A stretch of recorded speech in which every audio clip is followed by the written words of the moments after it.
Hello everybody, my name is Dr. Bruce Faske and I teach trombone at Arkansas State University. And today I'm here to talk to you about my favorite instrument, the trombone. Let's get started. So the first portion that I want to talk to you today is probably the smallest thing that you can find in your trombone case, and that is the mouthpiece. Now the mouthpiece is a very special part because it's the piece of the trombone that interfaces with your body.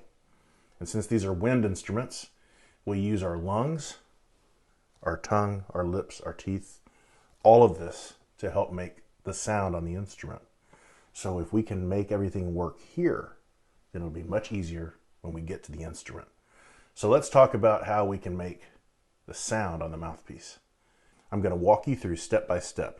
And if at any point something doesn't make sense or you need more clarification, you can stop the video, rewind a little bit, and watch this section again until you feel comfortable, and then you can move forward. That's the great part about video.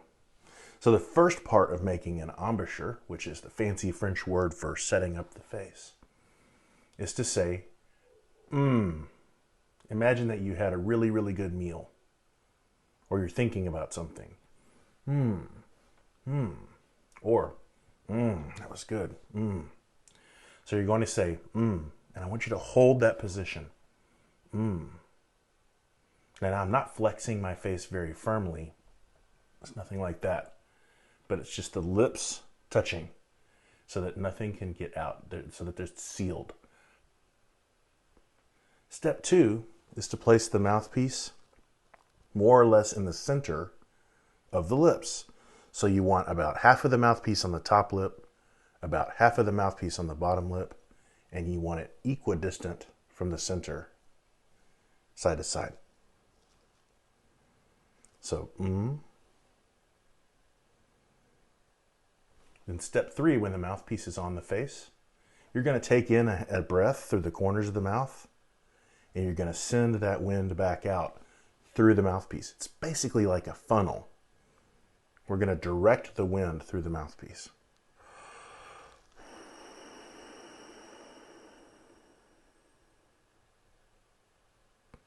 So let's do that a few times together.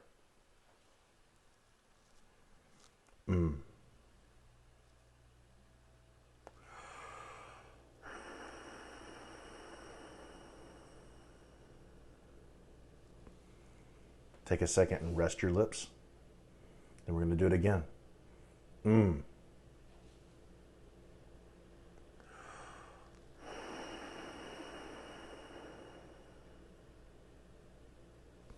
Now you can do that as many times as you want until you feel comfortable doing it.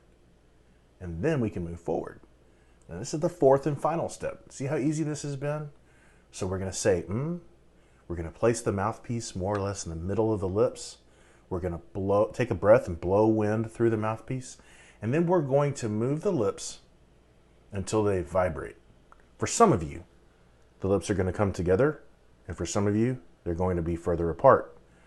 I'm not interested in everyone doing the same thing because everyone's lips and teeth and tongue and all that stuff is different. So I'm going to tell you that you need to move your lips, usually either together or apart, to get the buzz to happen, the vibration. Now the vibration is key because that's the thing that makes the sound in the instrument. The vibration makes the sound. I can blow wind all day long through the mouthpiece.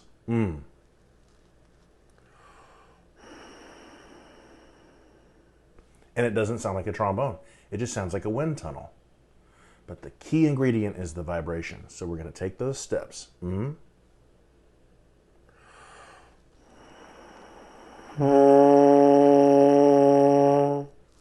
For me, I usually have to bring my lips together to get them to vibrate. But you might be different. Try both ways and see what works best for you. And then when you can make a sound happen on the mouthpiece, let's proceed with the video. So now that you've been able to make a single sound on the mouthpiece, one sort of pitch, one sort of note, I want to talk about sirens on the mouthpiece. Now, if you've ever heard a police car or a fire truck or an ambulance, they all have kind of unique sirens.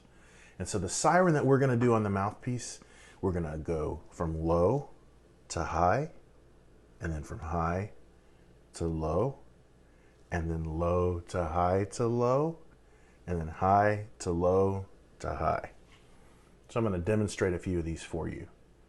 And I'm going to do each one twice or 3 times. I want you to listen to the first one, study it, and then when you're ready, see if you can play along with me on the rest of them. So here's the siren from low to high. So we're going to take our first steps that we remember from before.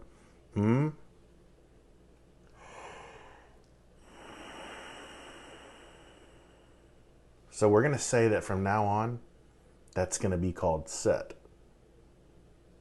And the breath, wind through the mouthpiece, those are all going to be like a preliminary step, kind of like the backswing in the baseball stance, right? You're getting ready to swing the bat. All of that is preparatory for the sound. So from this point forward, we're just going to talk about making the sound.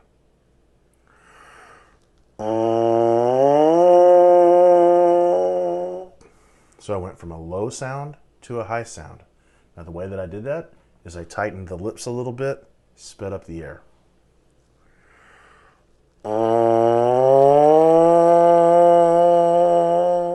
Why don't you try that with me, okay?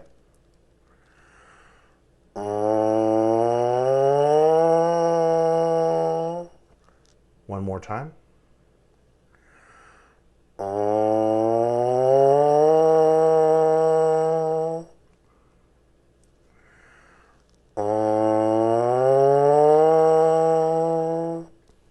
So if you want to, you can pause the video right now and do that as many times in a row as you want.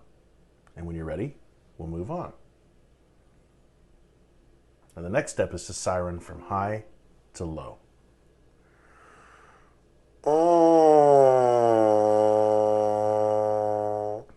Listen to that one more time.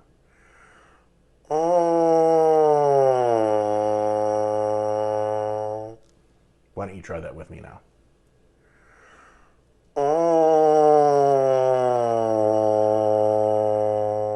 Big breath.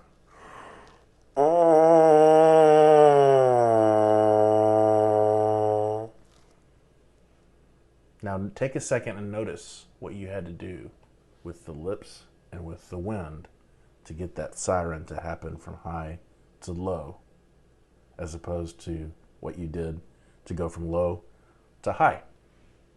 It should be the opposite for each one. So now we're going to try low, high, low.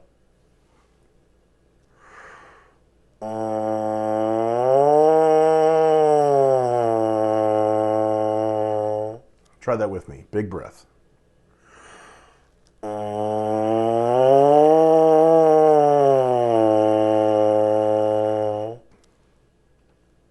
Not bad, huh?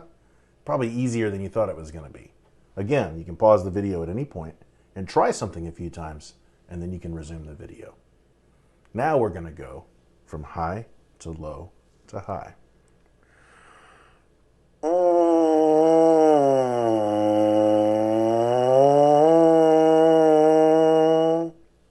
Let's try it together. Big breath.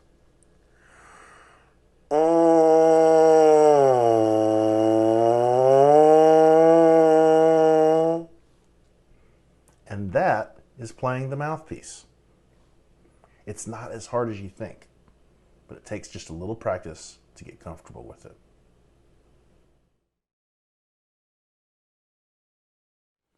Well, congratulations, you made it through the first portion of the video, and now we're going to segue into the complete instrument.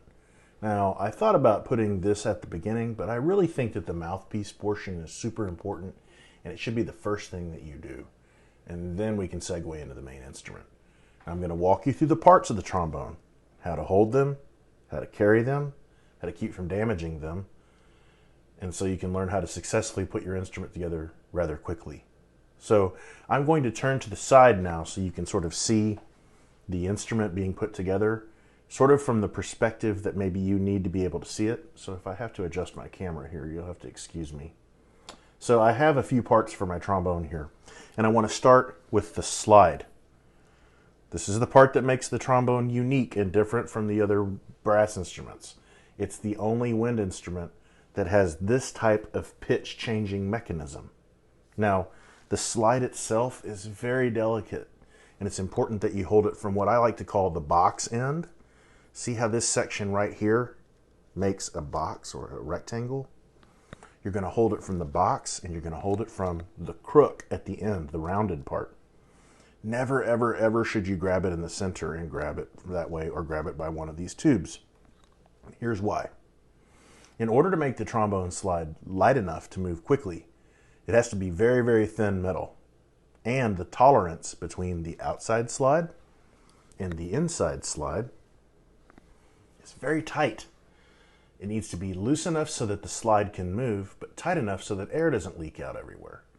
If you spring that slide or squeeze those tubes, it knocks them out of alignment, makes it very, very hard to move the slide, and very, very hard to play the instrument.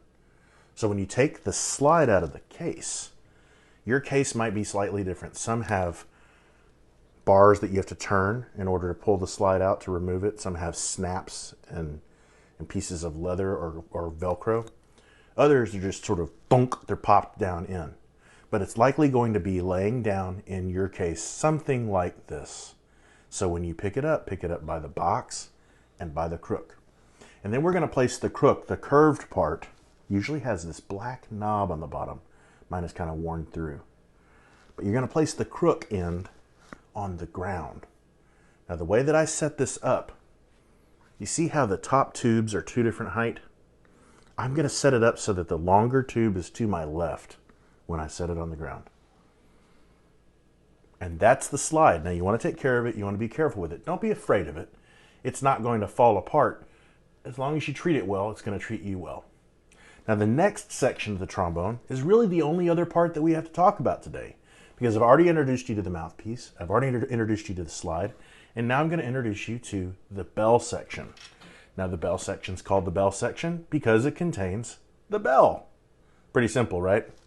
So the bell section, mine is a little fancier, it has some extra tubing. It's called a valve, we don't have to worry about that today. But you basically want to grab the bell section by the bell itself. You see I'm grabbing here near this cross brace, and I'm grabbing it by the stem of the bell flare.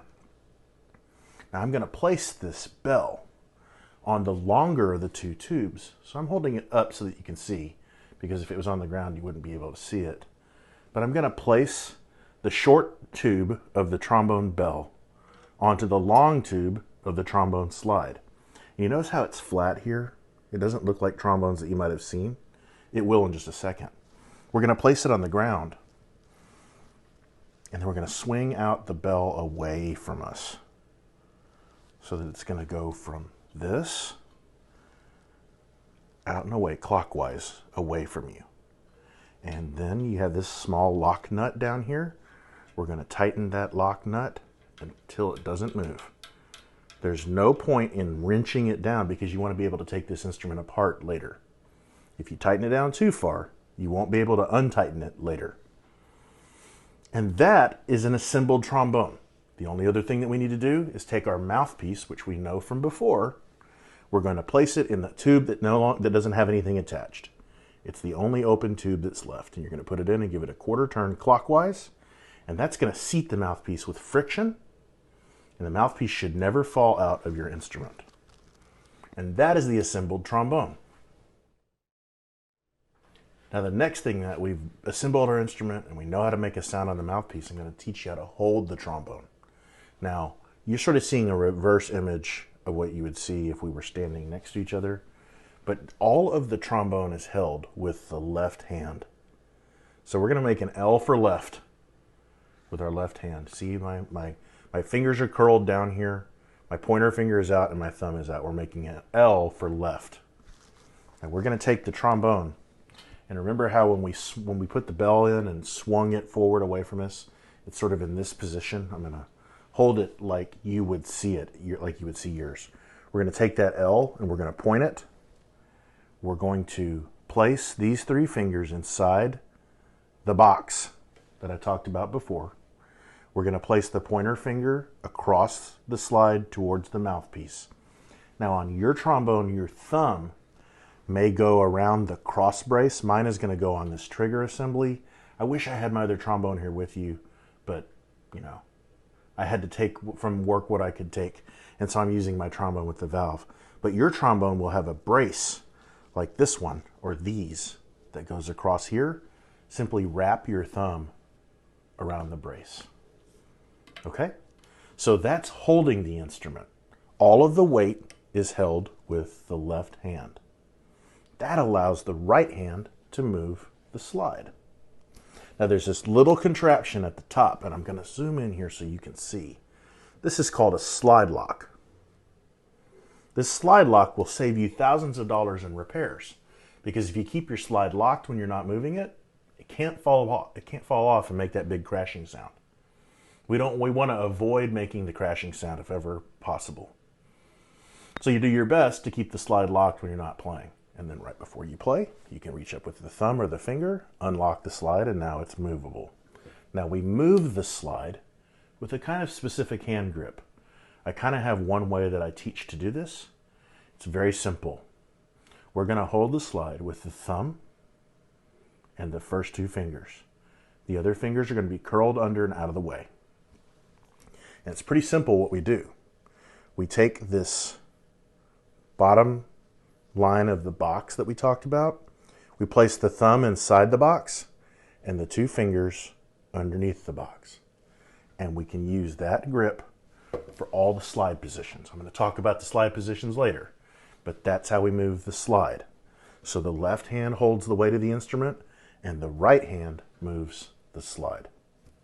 Pretty straightforward, but it's important to remember because I'm an old man now and I have aches and pains and bumps and bruises and all sorts of stuff because I actually kind of learned to hold the instrument incorrectly. I learned to hold the instrument with bad posture, and good posture is important. If you're sitting in band class, you want to sit with standing posture from the waist up.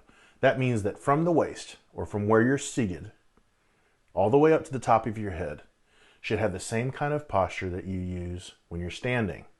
And hopefully you don't slouch when you stand. That you stand up straight and you sit up straight. For some of you, your feet are barely going to be dangling off the chair and barely touching the ground.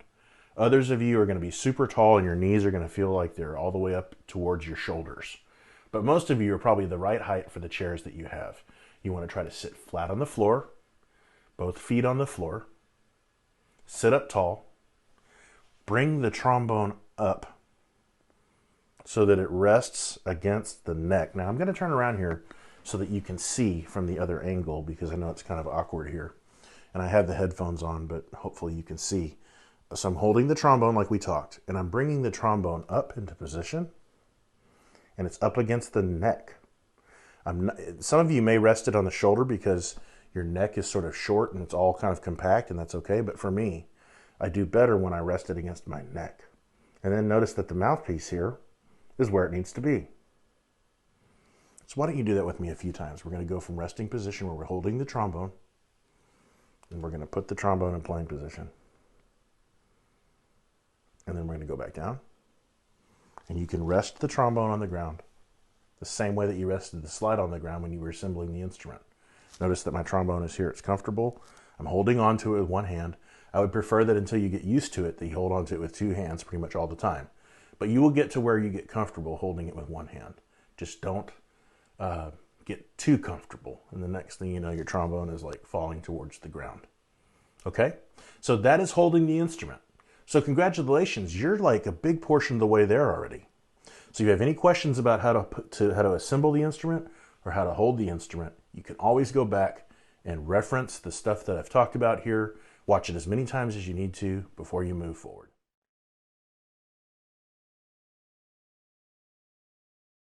Okay, so far we've talked about the mouthpiece. We've talked about assembling the trombone. We've talked about holding the trombone. And now we're going to play the trombone. I'm super excited. We've gone on this little journey together, and I can't wait to come and hear you at some point at your school. So the first sounds that we make, this part is pretty easy because you've done all the work in the mouthpiece. We're doing everything that we did in the mouthpiece just on the instrument. And the trombone is a resonator. The trombone takes whatever you do here and magnifies it or resonates it and makes it bigger and gives it color and beauty of sound. There's a distinct difference between this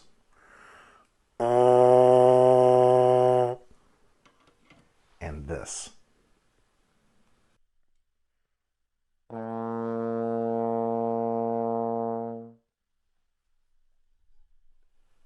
So being able to go back and forth between those two is important. And anytime that something feels weird on the trombone or you can't get a sound to speak, go back to the mouthpiece and buzz a couple of notes. So let's talk about that first sound again. I want you to try it with me. So we're going to go through the steps. So feet flat on the floor, sitting with standing posture. We're going to bring the trombone into playing position. We're going to take a deep breath through the corners of the mouth. And I'm going to turn down the gain on my mic. I'm going to turn down the gain on my mic.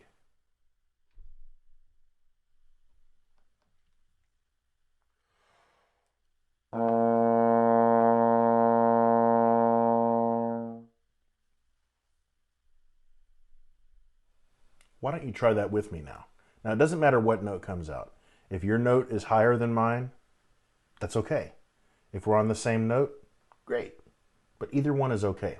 Right now, I only care that you get a note to come out. Now, there's probably going to be one of two notes that likely comes out. Right now, the note names are less important than getting the sound to come out. So let's check it out.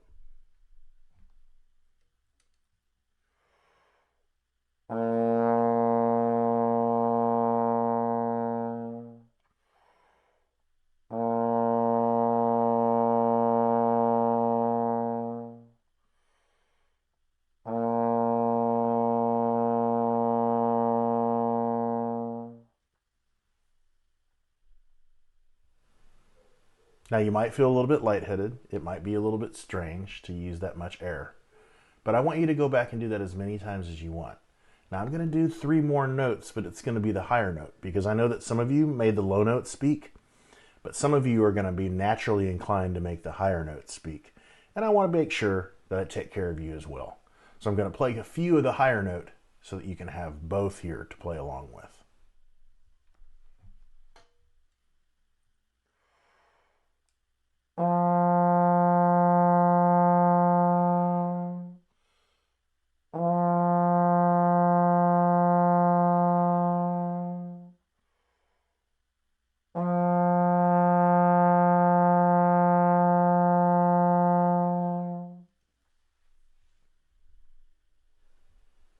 So those are the 2 notes that are most likely to come out. Sometimes you're going to be the kind of player that has a super high note that comes out or a super, super low note. But we're starting with those 2 notes because that's what the majority of you will likely play. And that's what I would like all of you. Those are the 2 notes that I would like you to be able to play by the time we're done with this video today. So we're going to do the same thing that we just did, but I want to add one more element. And this is called articulation. This is using the tongue to shape the front of the note. So in the same way, if you've ever watched a painter paint on canvas, they have a bunch of different colors of paint and several different brushes to choose from. They might have the tiniest little brush for very small detail work. They might have a big wide brush for big swaths of color, and then various brushes in between, based on how they want to put that color on the canvas. We can use our tongue in quite the same way. If you can say ta, then you can articulate notes on the trombone. Ta. Say it with me. Ready? Ta. And ready again. Ta. You need to be able to say that in a clean way. Now, I'm from Texas. I grew up not far from here. And it would be really easy for all of us to say ta and really stretch that out. But I think it's important to keep the mouth tall. Ta, ta, ta, ta. It's very, very important. It's still important that we set the embouchure, that set the mouthpiece on the face the way we did when we played the mouthpiece by itself, the way that we played the first notes, the way that we blew the wind. All of that, it still applies. But all we're doing now is shaping the front of the note with the tongue. So if you listen to me here, I'm going to play a few tongued notes so you can hear what they sound like. And then I'm going to do it again. And on that second set, I'd like you to join me if you can.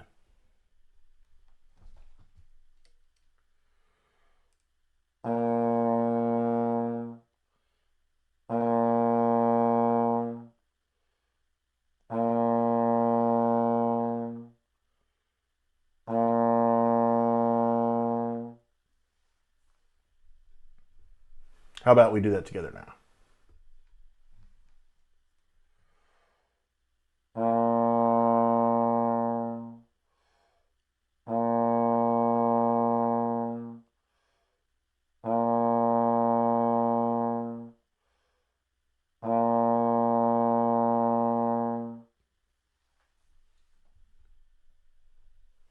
So that's the first articulation that you need to know.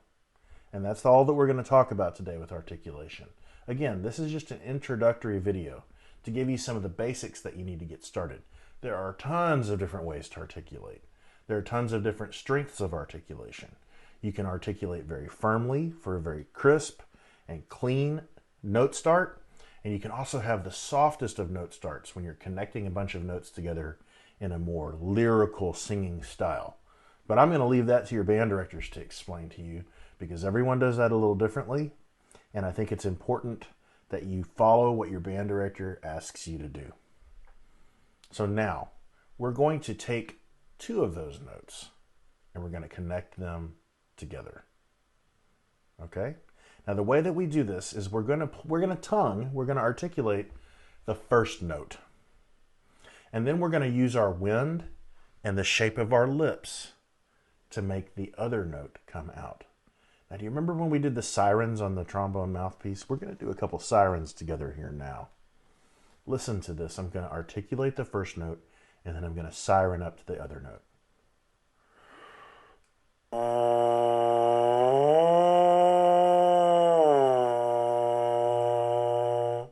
Can you siren with me? Low, high, low.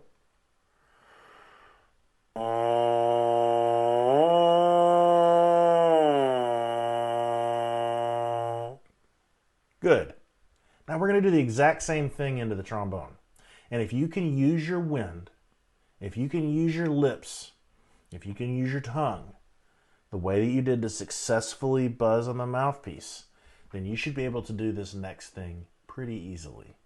Now, it may not happen the first time, and that doesn't mean that you're not good at it. It just means that you need to try it a few times until you find that sweet spot. I like to call it the Goldilocks spot.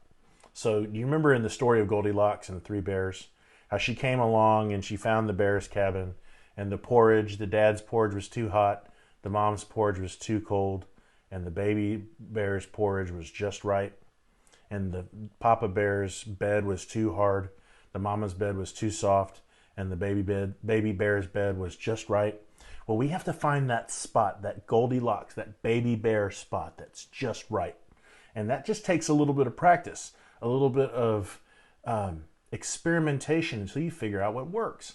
One of the cool things about music, and this is something that you can tell your principal, this is something you can tell your friends, your family, is that it's a skill that you have to learn over time. It's not something that you can just buy your way into better playing. It just takes time. And I think that it helps build patience. It helps build grit and determination. It will help you with all of your other schoolwork because you'll have a goal, you'll have a certain amount of time, and you learn how to go from here, where you want to do it, all these steps to where you can do it. And I think it's a wonderful skill for everyone to have. In fact, I think everyone should play an instrument because I think it would help everyone's patience level. But back to what we were doing. So remember the siren.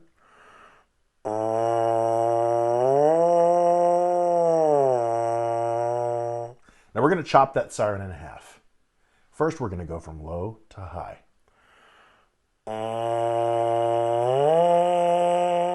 So let's try that on the horn once.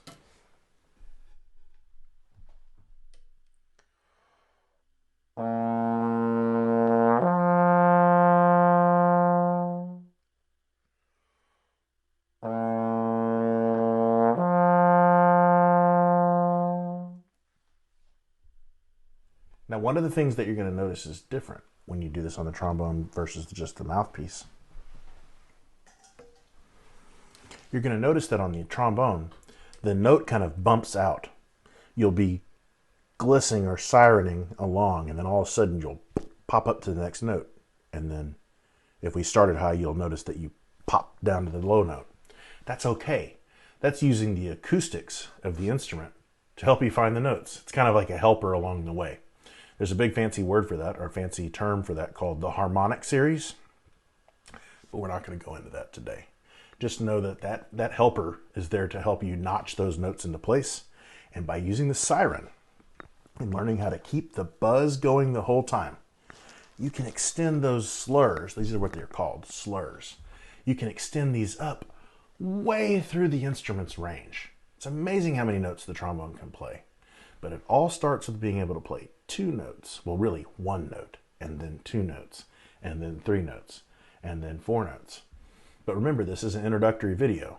I'm not trying to teach you everything. I'm just trying to help get you started on the right foot. So we're going to go back to the trombone now, and we're going to try the other half of that siren. We're going to siren from high to low. So let's do it on the mouthpiece once or twice, so we can remember what that feels like, and then we're going to take that to the trombone.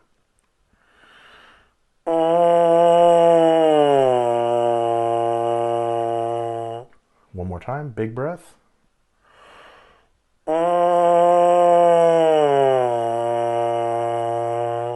Good. Now back to the trombone.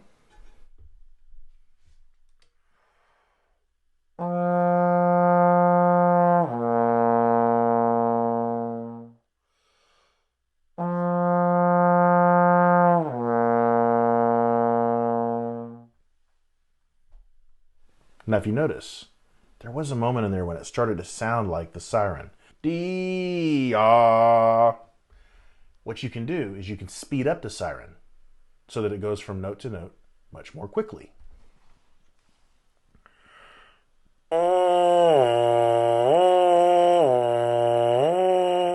And then you sound like the sirens are in France. That's what they sound like in France. But for today, for what we're doing right now, it's important to start slow. Slow and steady will always win in the long run. Slow and steady will always win. There's going to be a tendency. You're going to want to play through these things much faster. You're going to want to go beyond what we've talked about today for a little while. But I want you to resist that urge as much as you can. Because while some of these things may be a little tedious to do, they're going to lay the groundwork for you to play the instrument really, really, really well down the road. I hope you've enjoyed what I've talked about today so far. And if there's anything along the way that you're not sure about, maybe you have questions about something that I've talked about today. Maybe there's something that doesn't quite make sense, or you need further clarification, or would like some more help. I'm going to put my email address, contact information on the screen here. And hopefully, if you have questions, you'll reach out to me directly. You can also find more of this information on my website at astatetrombones.com. Okay, so let's take that half siren that we did on the trombone from low to high and high to low and connect that together. So we're going to do it once on the mouthpiece just as a reminder.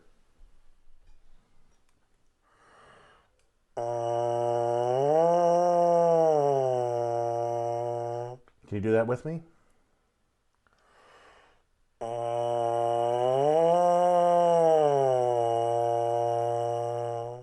Good. Now, mouthpiece back in the horn.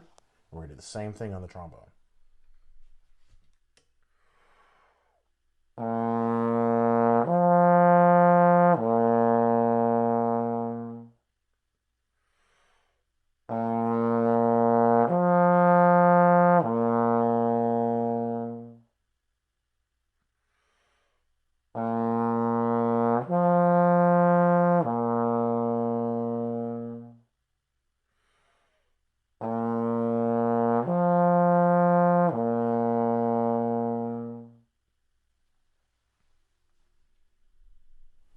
And then we just do the inversion of that. We go high, low, high. Let's do that on the mouthpiece once, just to make sure we're all doing it together.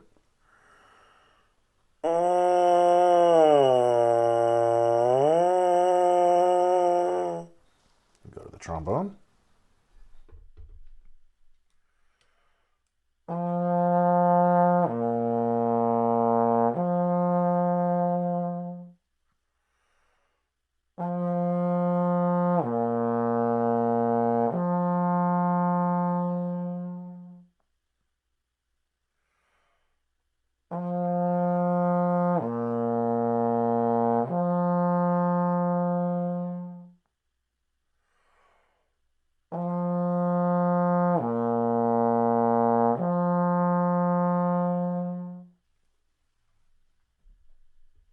Well, now that you've done this, I can tell you that this is called a lip slur. So we've effectively learned how to tongue notes on the trombone, and we learned how to slur notes in the same position on the trombone. I think that's a great place to stop in terms of introductory playing material. Now, there is one more thing that I want to take some time to talk about today, and that has to do with the slide positions themselves. Now, you should have a fingering chart in whatever book that your band director is giving you to use, and it's going to show you where to play all the positions on the slide. And usually somewhere on the page, maybe at the top or at the bottom, there's sort of a diagram of a trombone, usually in this position, just floating in midair. And it shows you on the page where the slide positions approximately are. Now, I think it's a great place to start. But sometimes seeing someone move the slide is actually more beneficial. So I'm going to walk you through the 7 positions that exist, okay? So when the slide is closed all the way in first and the slide lock is on or off, but in first position, or at the top of the slide, it's called first position, okay? Now the next note that I want you to learn is actually third position, okay?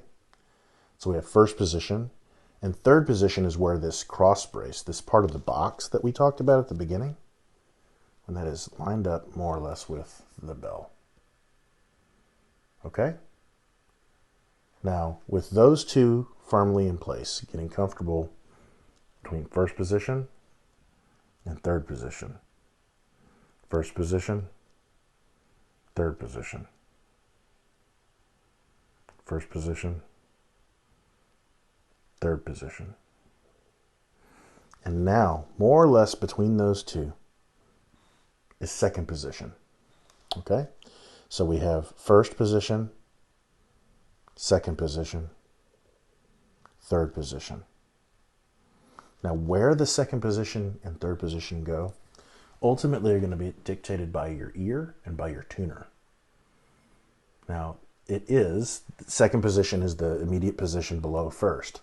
But there's a little bit of gray area depending on what note you're playing and you and the trombone that you're playing, the brand and model, as to where that is. But that's a good general guide. First, second, third, you can double check by looking at where it is in relation to the bell. The next position is fourth position. Now, fourth position is past the bell. Do you see how the very, very top of the outer slide, can you see it there? It's just past the bell. So third position, the brace is at the bell. And fourth position, the top of the outer slide is just past the bell. Okay? So first position, second position, third position, fourth position. Now the next one that I'm going to show you, you would think that I would show you fifth position next. But I'm not going to show you fifth position next. I'm actually going to show you sixth position.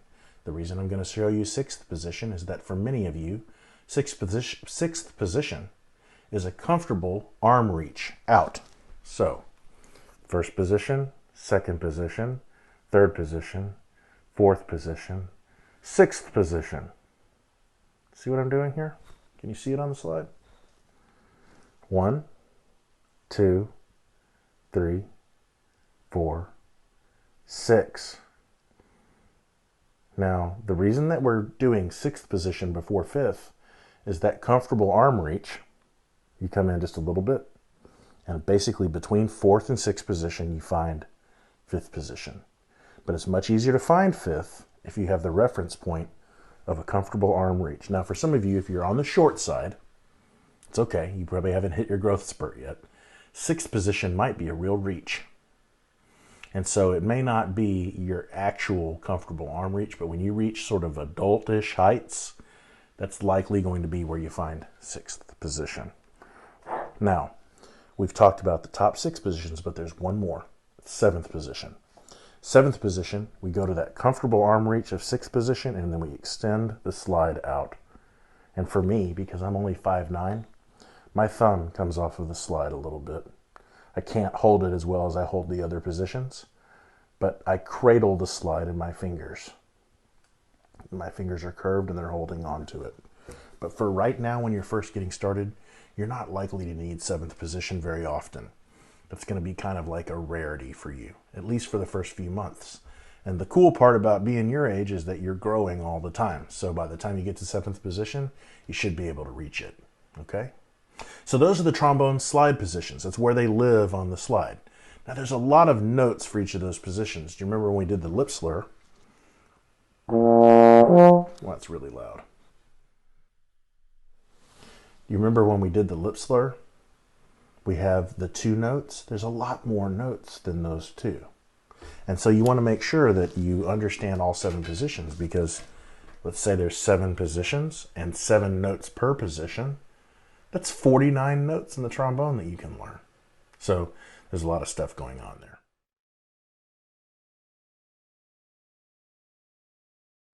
Okay, so we've talked about how to play the instrument, how to hold the instrument, how to buzz on the mouthpiece, how to put the instrument together, all those things. But now I'm going to talk to you about how to maintain the instrument. Keep it clean, keep you healthy, and keep it working well for the years to come. So we're going to start with the mouthpiece. Now, in the time of COVID-19 that we're dealing with at the moment, everyone has germs on their mind, right? Everyone has like creepy crawlies and nasty stuff on their mind. Now, you may not be sick with COVID-19, and I'm not trying to scare anyone, but even if you have a common cold, whatever's in your lungs, you're going to blow into the instrument when you blow wind. So it stands to reason that over time, skin cells, maybe the nachos you ate for lunch, whatever you had, you know, they're going to get blown into this mouthpiece. So the first thing I would tell you to help keep your instrument clean is to brush your teeth regularly. A lot of brass players that I know keep a toothbrush and toothpaste in their case. And before they go play, they brush their teeth. And it keeps their instrument cleaner. It stands to reason that if your teeth are clean, your mouth is clean and rinsed out, at least rinsed out with water, that you're going to blow fewer chunks into your horn. Now, this is a mouthpiece brush. This usually comes with care kits that you get from your instrument store. Amro sells these as part of a trombone care kit. It's like a pipe cleaner, but it has a little rubber tip on the end to keep from scratching the mouthpiece. It has these nylon bristles, and you take dish soap like Dawn or Ivory or Palmolive or whatever you have. You put a little bit on here with some warm water. I use actually hot water. And you place this into the mouthpiece and you scrub. And it's just like washing your hands, the 20-second rule. I scrub the mouthpiece for about 20 seconds. And then I get in there and I clean the cup out with soapy water. I get the outside clean, and then I dry it off, and I'm back in business. It's not a lot of work, but it's an important step that you don't want to skip out on. Now, the next part about the trombone maintenance is also pretty straightforward. In your care kit, it may not be this brand, it may not look like this, but you're going to have a small jar of tuning slide grease. Now, we've talked a lot about the slide today on the trombone. That is not the tuning slide. That's the hand slide, the playing slide. The tuning slide is up here. It's this guy right here. And so this slide is not designed to move as freely as the hand slide.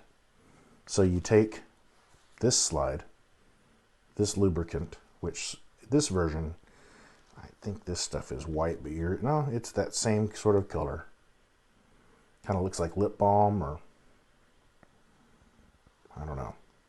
You take just a little bit and you put it on the dull metal, not the shiny part, the dull metal.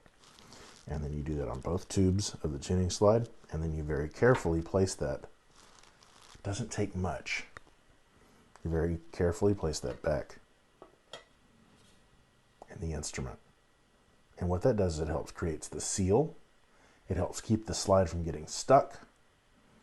And if you ever get the tuning slide stuck, stop, take it to your band director and ask for help, because if you get this out of alignment and mess this up, it's probably going to be a repair visit. And whether you have a repair insurance or not on the instrument, it still means that you're without your horn for a couple of days while they're working on it. So it's important to treat it gently and take care of it well. Now, the last portion of lubricating the instrument, keeping the instrument clean, is the hand slide. Now, there's a bunch of different materials that are out there. You can use a water-based or sort of a liquid-based trombone slide lube. You can use a cream-based, like this, Trombotine, which has been around forever.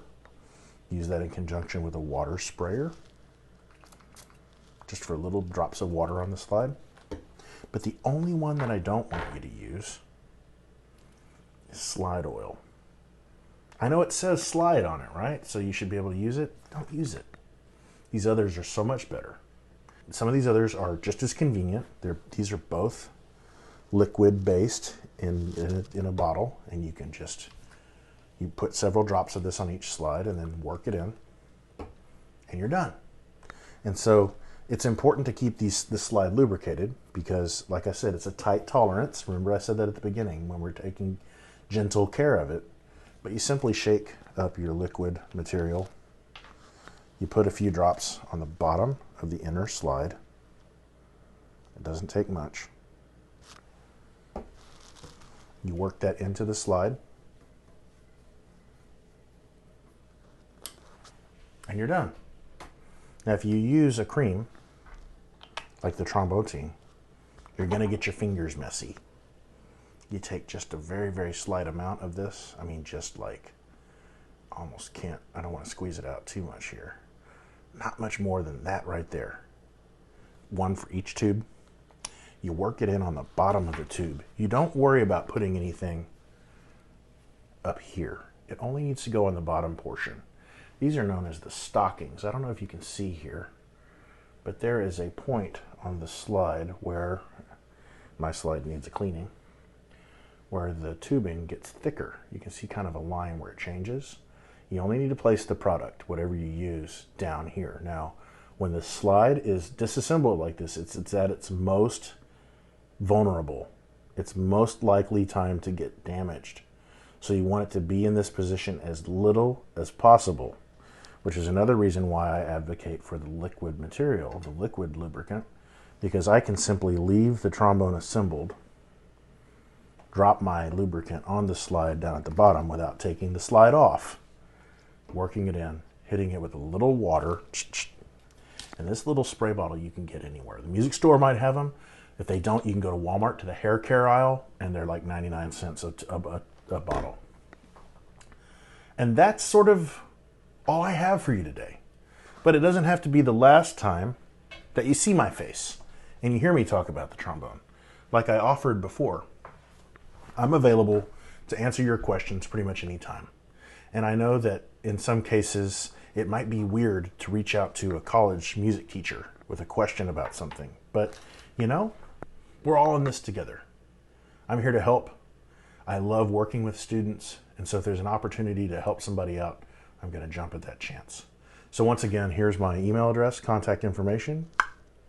And I hope that you reach out with your questions. I look forward to hearing from you. I can't wait to see what you're able to do on the trombone over time after some practice and getting comfortable with the instrument. And I'll catch you down the road, okay? Take care.